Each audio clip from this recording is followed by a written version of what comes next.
Kerusuhan yang berbau sara terjadi lagi di Indonesia. Satu gereja di Desa Sukamakmur, Gunung Meriah.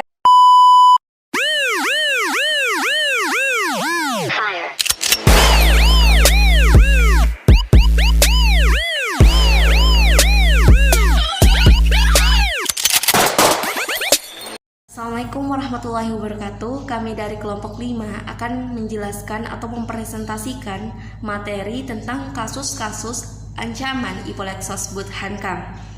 Ancaman bagi integrasi nasional tersebut datang dari luar maupun dari dalam negeri Indonesia sendiri dalam berbagai dimensi kehidupan seperti ideologi, politik, ekonomi, sosial budaya, serta pertahanan dan keamanan. Ancaman tersebut biasanya juga berupa ancaman militer dan non-militer. Dan materi ini akan dijelaskan atau dipaparkan oleh teman saya. Assalamualaikum warahmatullahi wabarakatuh. Perkenalkan, nama saya Sulfadli. Saya berasal dari kelompok 5. Baik, di sini saya akan menjelaskan ancaman di bidang ideologi. Ancaman di bidang ideologi. Saat ini kehidupan masyarakat Indonesia cenderung mengarah pada kehidupan liberal yang menekankan pada aspek kebebasan individual. Globalisasi ternyata mampu meyakinkan masyarakat Indonesia bahwa liberalisme dapat membawa manusia ke arah kemajuan dan kemakmuran. Akan tetapi, pada umumnya, pengaruh yang diambil justru yang bernilai negatif. Misalnya gaya hidup, yang diliputi kemewahan dan kebebasan, dan lain sebagainya. Ancaman di bidang ideologi adalah ancaman yang dinilai mempunyai kemampuan yang membahayakan pemikiran masyarakat suatu negara sehingga akan mengancam terhadap dasar falsafah negara, yaitu Pancasila. Contoh ancaman di bidang ideologi adalah 1. Ideologi komunisme. 2. Ideologi Leonisme. 3.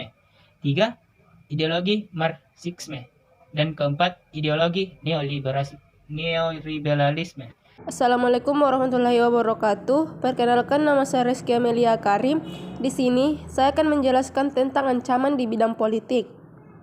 Ancaman integrasi nasional dalam bidang politik adalah setiap usaha dan kegiatan baik dalam negeri maupun luar negeri yang dikategorikan sebagai hal yang membahayakan dan memecah belah persatuan dengan mengatasnamakan politik.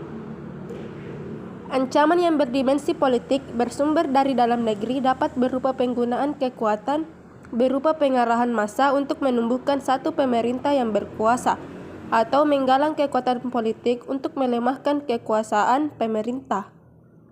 Beberapa contoh kasus ancaman integrasi nasional dalam bidang politik, yaitu yang pertama, politik uang. Kasus korupsi yang menjerat sejumlah oknum pejabat pemerintah. Politik uang masih terjadi untuk menyelesaikan suatu perkara sehingga menjerumus dalam tindak korupsi. Yang kedua yaitu politik sara. Politik sara adalah politik yang mengeksplorasikan perbedaan agama dan etnis, bahkan ideologi. Yang ketiga yaitu politik oligarki. Politik oligarki adalah bentuk pemerintahan berikut. Sistem politik yang kekuasaan politiknya secara efektif dipegang oleh suatu kelompok ataupun golongan masyarakat. Baik dibedakan menurut keluarga ataupun kekayaan, ini merupakan pelanggaran dalam hal demokrasi. Yang keempat yaitu penyerangan batas wilayah negara. Kasus Ambalat. Ambalat adalah blok laut yang terletak di Laut Sulawesi dan Selat Makassar, di dekat perpanjangan perbatasan darat antara Sabah Malaysia dan Kalimantan Timur. Persoalan klaim dimulai saat adanya perjanjian tapal batas kontinental Indonesia yang ditandatangani oleh Indonesia dan Malaysia. Namun Indonesia akhirnya melihat hal tersebut sebagai ekspansi terhadap wilayah Indonesia dan mengurangi kedaulatan NKRI. Bismillah, Assalamualaikum warahmatullahi wabarakatuh. Perkenalkan, nama saya Ratih dan Octavia. Di sini saya ingin mempresentasikan tentang ancaman di bidang ekonomi. Pada saat ini, ekonomi suatu negara tidak bisa berdiri sendiri. Hal tersebut merupakan salah satu bukti nyata dari pengaruh globalisasi. Dapat dikatakan, saat ini tidak ada lagi negara yang mempunyai kebijakan ekonomi yang tertutup dari pengaruh negara lainnya. Sebagai contoh, Indonesia pernah diembargo dalam bidang ekonomi oleh Amerika Serikat, yaitu tidak memberikan suku cadang pesawat F-16 dan bantuan militer lainnya. Nah, karena pada saat itu Indonesia dituduh tidak demokratis dan melanggar HAM atau hak asasi manusia. Sanksi tersebut hanya diberlakukan kepada negara-negara yang tidak menjadi sekutu Amerika. Apa itu embargo ekonomi? Embargo ekonomi adalah keadaan di mana diputusnya pasokan bahan atau peralatan tertentu yang mengganggu secara ekonomi negara yang diembargo.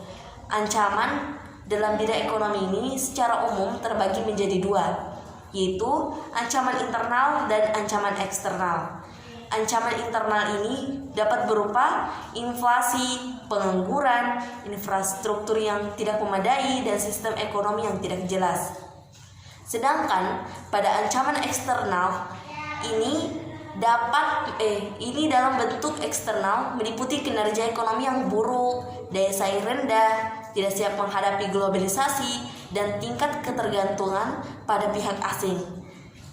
Adapun pengaruh negatif globalisasi ekonomi yang dapat menjadi ancaman kedaulatan Indonesia, khususnya dalam bidang ekonomi, diantaranya yaitu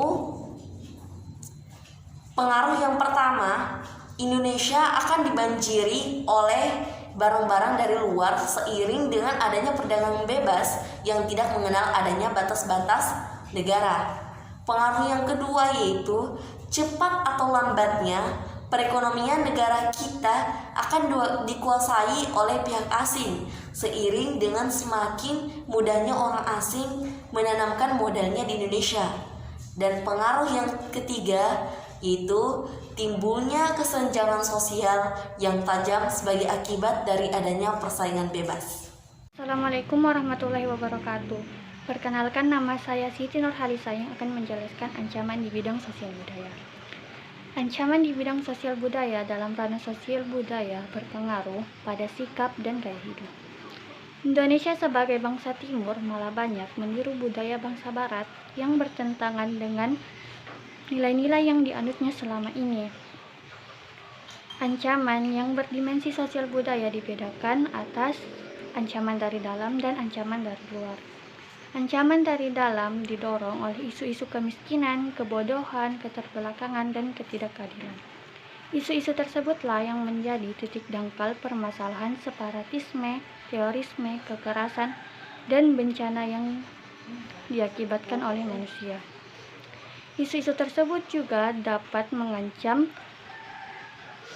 kesatuan dan persatuan bangsa, nasionalisme, dan patriotisme.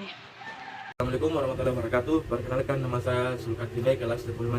Di sini saya ingin membawakan materi proses ancaman yang terjadi di bidang sosial budaya yang datang dari luar negeri adalah berawal dari media massa dan saat ini menjamur. Kemudian globalisasi membuat batas negara seperti tidak berguna lagi. Setiap informasi dapat dilihat dan diterima dalam waktu yang singkat sehingga nilai budaya asli bangsa tergantikan oleh budaya yang datang dari luar. Ancaman dari luar timbul sebagai akibat dari pengaruh negatif globalisasi, dan antaranya adalah sebagai berikut. 1. Munculnya gaya hidup konsumtif dan selalu mengkonsumsi barang-barang dari luar negeri. 2. Munculnya sifat hedonisme, yaitu kenikmatan pribadi yang dianggap sebagai suatu nilai hidup tertinggi. 3. Adanya sikap individualisme, yaitu sikap selalu mementingkan diri sendiri, serat memandang orang lain itu tidak ada dan tidak bermakna. Demikianlah materi yang tadi saya baca. Sekian dan terima kasih. Assalamualaikum warahmatullahi wabarakatuh. Perkenalkan, nama saya Safira Raja dari kelas 11 MIPA 6. Saya dari kelompok 5. Saya ingin membacakan tentang pengertian pertahanan dan keamanan negara. Pertahanan negara disebut juga pertahanan nasional adalah segala usaha untuk mempertahankan kedaulatan negara, keutuhan wilayah sebuah negara, keselamatan segenap bangsa dari ancaman dan gangguan terhadap keutuhan bangsa dan negara. Contoh kasus ancaman integrasi nasional dalam bidang pertahanan dan keamanan negara, yaitu persengketaan antara Indonesia dengan Malaysia mencuat pada tahun 1967 ketika dalam pertemuan teknis hukum laut antara kedua negara, masing-masing negara ternyata memasukkan Pulau Sipora dan Pulau Legitan ke dalam batas-batas wilayahnya. Kedua negara lalu sepakat agar Sipadan dan Legitan dinyatakan dalam keadaan status quo, akan tetapi ternyata pengertian ini berbeda. Pihak Malaysia membangun resor wisata yang baru dikelola oleh pihak swasta.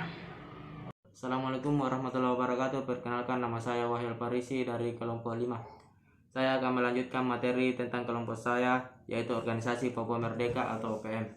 Organisasi Papua Merdeka atau OPM adalah organisasi yang didirikan pada tahun 1965 untuk mengakhiri pemerintahan Provinsi Papua dan Papua Barat yang saat ini di Indonesia, yang sebelumnya dikenal Irian Jaya.